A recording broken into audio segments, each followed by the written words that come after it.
Hello मेरे प्यारे YouTube family. दोस्तों, आज की इस वीडियो में मैं आपको एक मंजुलिका चुड़ैल की ऐसी डरावनी कहानी बताने जा रहा हूँ जो उत्तर प्रदेश के एक छोटे से गांव की है, जिसे सुनकर दोस्तों आपके भी रोंगटे खड़े हो जाएंगे। तो अगर आप इस चैनल पे नए हैं तो एक लाइक और चैनल को सब्सक्राइब कर दीजिए, क्योंकि इस वीडियो के बीच में आपको जरा भी हिलने का मौका नहीं मिलेगा। तो चलिए दोस्तों, आज की ये डरावनी कहानी आपको सुनाते हैं शुरू से। दोस्तों, उत्तर प्रदेश के एक छोटे से गांव चिरगांव में हमेशा से ही रहस्य और डर की छाया रही थी। गांव के किनारे एक पुरानी सुनसान हवेली थी, जिसे लोग मंजुलिका की हवेली के नाम से जानते थे। गांव वालों का कहना था कि इस हवेली में एक चुड़ैल की आत्मा बसती है, जिसने सालों पहले गांव वालों पर कहर बरपाया था। कहानी के अनुसार कई साल पहले इस हवेली में एक नाचने वाली लड़की मंजुलिका रहती थी। मंजुलिका का नृत्य देखने के लिए लोग दूर दूर से आते थे, लेकिन उसकी खूबसूरती और कला देखकर कुछ गांव वालों से रहा नहीं गया। उन्होंने जलन में आकर उस पर काला जादू करवा दिया। कहते हैं कि वह जादू इतना खतरनाक था कि मंजुलिका पागल हो गई और अंततः उसने अपने ही हाथों से अपनी जान ले ली। मरते समय उसने श्राप दिया कि जो कोई भी इस हवेली में कदम रखेगा उसकी मौत निश्चित है। मंजुलिका के मौत के सालों बाद गांव में 4 दोस्त राहुल, प्रिया, विकास और निधि शहर से आए थे।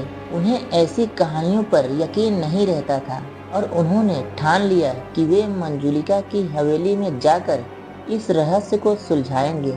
गांव वालों ने उन्हें कई बार चेतावनी दी, लेकिन उनकी जिज्ञासा और रोमांच की चाहत ने उन्हें वहां जाने से नहीं रोका। रात के समय जब पूरा गांव गहरी नींद में सो रहा था, तब चारों दोस्त टॉर्च लेकर हवेली की ओर निकल पड़े। हवेली के दरवाजे पर पहुंचते ही उन्होंने देखा कि दरवाजे पर अजीब सी प्राचीन भाषा में कुछ लिखा हुआ था। विकास ने मजाक करते हुए कहा, यह सिर्फ डराने के लिए लिखा है, चलो अंदर चलते हैं। जैसे ही उन चारों ने हवेली के अंदर कदम रखा, एक अजीब सी ठंडक और सन्नाटा छा गया। हर कदम पर उनके पैरों के नीचे बिछी लकड़ियों की चरमराहट सुनाई दे रही थी।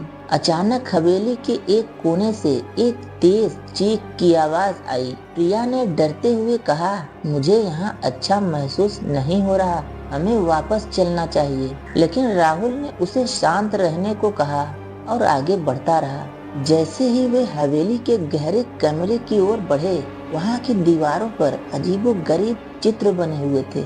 उन चित्रों में मंजुलिका का चेहरा था, जो कभी हंसता और कभी रोता हुआ दिखता था। निधि ने कहा, यह सब सिर्फ लोगों को डराने के लिए है, हमें इससे डरना नहीं चाहिए। जैसे ही वे हवेली के सबसे अंदर वाले कमरे में पहुंचे, वहां एक बड़ी तस्वीर टंगी हुई थी, जिसमें मंजुलिका की मूर्ति थी।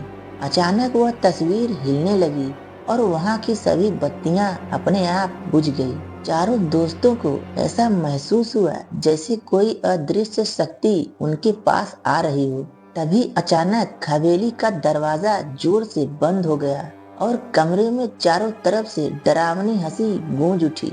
मंजुलिका की आत्मा प्रकट हुई और जोर से चीखी, तुम लोगों ने मेरी शांति भंग कर दी है, अब तुम लोग जीवित नहीं बच सकते हो, मरने के लिए तैयार हो जाओ। प्रिया घबरा कर भागने लगी, लेकिन जैसे ही उसने दरवाजा खोलने की कोशिश की, दरवाजा खुद ब खुद बंद हो गया। विकास और राहुल ने उसे खींचने की कोशिश की, लेकिन उनकी सारी ताकत बेकार साबित हुई।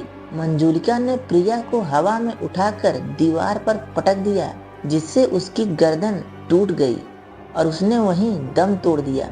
राहुल और विकास ने एक दूसरे को देखा और समझ गए कि अब उनके पास ज्यादा समय नहीं है। निधि ने कहा, हमारे पास केवल एक ही रास्ता है, हमें मंजुलिका की आत्मा से माफी मांगनी होगी। लेकिन इससे पहले कि वे कुछ कर पाते, मंजुलिका ने विकास को घसीटकर एक अंधेरे कोने में ले गई और उसकी दर्दनाक चीखें हवेली में गूंजने लगी। जब राहुल और निधि ने उसे ढूंढने की कोशिश की, तब तक बहुत देर हो चुकी थी। विकास की लाश खून से लथपथ पड़ी थी। निधि ने रोते हुए कहा, हमने बहुत बड़ी गलती कर दी, हमें गांव वालों की बात माननी चाहिए थी। राहुल ने हिम्मत जुटाकर कहा, हमें यहाँ से निकलने का रास्ता खोजना होगा, वरना हमारी भी मौत निश्चित है। राहुल और निधि ने पूरी ताकत लगाकर दरवाजा खोलने की कोशिश की, लेकिन हवेली में हर जगह से मंजुलिका की हंसी और चीखें सुनाई दे रही थी। अचानक हवेली की छत से एक पुराना झूमर गिरा और निधि उसके नीचे दब गई। राहुल ने उसे बचाने की कोशिश की, लेकिन वह पूरी तरह से बेहोश हो गई थी। राहुल अब अकेला रह गया था। उसकी टॉर्च की बैटरी खत्म होने वाली थी और हवेली के अंदर की ठंडक और भी बढ़ गई थी। तभी उसके सामने मंजुलिका प्रकट हुई। उसके बाल बिखरे हुए थे, आंखों में खून उतर आया था और उसके मुंह से डरावनी आवाजें निकल रही थी। उसने राहुल से कहा, तुमने मेरी शांति भंग की है, अब तुम भी मरने के लिए तैयार हो जाओ। राहुल ने अपनी आखिरी हिम्मत जुटाकर कहा, मंजुलिका, हम नहीं जानते थे कि हम तुम्हारी शांति भंग कर रहे हैं, हमें माफ कर दो। लेकिन मंजुलिका का दिल पत्थर हो चुका था। उसने राहुल को अपनी शक्तियों से उठाकर हवा में फेंक दिया। राहुल की चीख हवेली में गूंज उठी और वह जमीन पर गिरकर बेहोश हो गया। अचानक गांव के एक बुजुर्ग, जिनका नाम पंडित श्यामलाल था, हवेली में पहुंचे। उन्होंने अपनी पूजा की माला और मंत्रों के साथ मंजुलिका की आत्मा को शांत करने की कोशिश की। बहुत मुश्किलों के बाद उन्होंने आखिरकार मंजुलिका की आत्मा को एक तांत्रिक मंत्र से बांध दिया। मंजुलिका ने चीखते हुए कहा, मैं वापस आऊंगी, और फिर हवेली फिर से शांत हो गई। राहुल को पंडित श्यामलाल ने बचा लिया, लेकिन उसके तीनों दोस्तों की मौत हो चुकी थी। गांव वाले अब भी इस घटना से सदमे में थे। उन्होंने पंडित श्यामलाल से पूछा कि क्या वह हवेली सुरक्षित है। पंडित ने कहा, मंजुलिका की आत्मा को मैंने बांध तो दिया है, लेकिन यह हमेशा के लिए नहीं है। अगर कोई फिर से इस हवेली में आएगा तो उसका प्रकोप फिर से जाग उठेगा। गांव वालों ने उस हवेली को हमेशा के लिए बंद कर दिया। किसी को भी वहां जाने की अनुमति नहीं थी। लेकिन आज भी चिरगांव के लोग कहते हैं कि अगर आप रात के समय हवेली के पास से गुजरें तो आपको वहां से मंजुलिका की चीखें और हंसी सुनाई देती है।